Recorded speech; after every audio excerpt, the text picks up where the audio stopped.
1 in 3 Latina women experience domestic violence, and according to the Latino Leadership Institute, 1 in 4 Coloradans will be Latino by the end of this decade.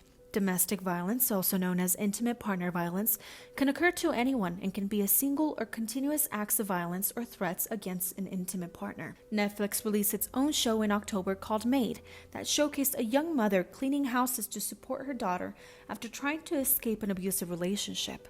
But what took place on the show could be happening right next door to you. With a growing Latino population, we asked ourselves if the voices of Latino survivors of domestic violence have been heard during the pandemic. We spoke to Angela Ceseña, the executive director of Latina Safe House, an organization in Denver, Colorado that works to assist Latina survivors and their loved ones. Even though the numbers haven't increased as much as they did in 2020, the level of services and the severity of the cases has. And so we've seen more cases of strangulation.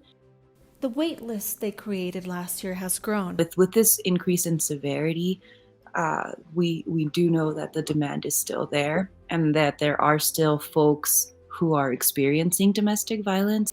In order to adjust to the circumstances of the pandemic, the Latina Safe House started providing services virtually. What we were able to do is actually provide computers to survivors.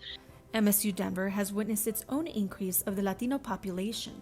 This semester, the community made up 33.3% of the students. Vicky Perdomo is also a student at MSU Denver who opened up to us about how this form of relationship made it hard for her to speak up. I think that every woman should stand up and just speak out, and they shouldn't be afraid because we're all strong women. First and foremost, just want to let them know how much strength that takes, because that is one of the hardest things.